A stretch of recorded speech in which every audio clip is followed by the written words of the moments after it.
Azken hamarkadetan beste hainbat eremutan hizkuntza normalizazioaren mondien pausuak lan eremura ekartzeko biharraz konstiente, uste ginduan egunerokotasunean lan ordutan pasatzen ditugun denbora guzti horretan euskara txertatzea eta euskaraz moldatzeko aukera edukitzea enpresetara zabaltzea eta hortarako pausak emotia beharrezkoa zala. Eta tanteauta eragileetako batzukin ikusten ginduan aukera bakarrik ez, borondate handia bazegoala elkarlanerako eta pausoak emoteko aukera baldintzak emoten ziela. Horrekin Arixa hitzarmenean gauzatuko den ekimena sortu ginduan eta eragile horrenak inplikau pausoak emonaz, helduok egunerokotasunean euskaraz bizitzeko aukerak eta baldintzak hobetzeko bidean jartzeko gaitue.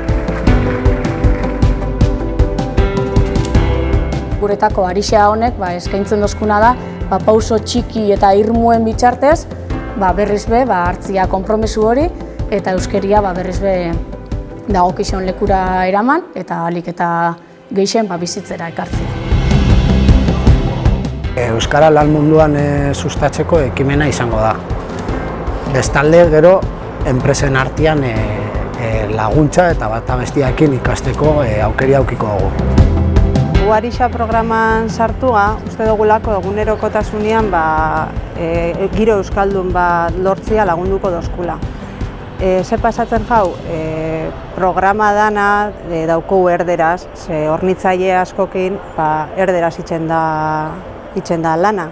Eta orduan hori da nahi duguna lortzea. Guke artikulo danak euskaldun du eta hola pedidotan, albaranetan, fakturetan euskalduntzen joatia poliki-poliki. Oin Arixakin lortzea nahiko ginukena da pixkat harreman hori formalizatzea eta ez bakarrik Miguel Altunako bai irakasle edo langileak enpresako langileekin, baizik eta gure ikasleak euskeraz ikasten daben ikasle guztiak eta euskaldunak diren ikasle guztiak enpresetan euskeraz euren egonaldixak itxeko aukeria aukitzea. Bai duala eta bai lan prestakuntzak euskeraz itxeko konpromisua hartuko enpresa eta gure artean.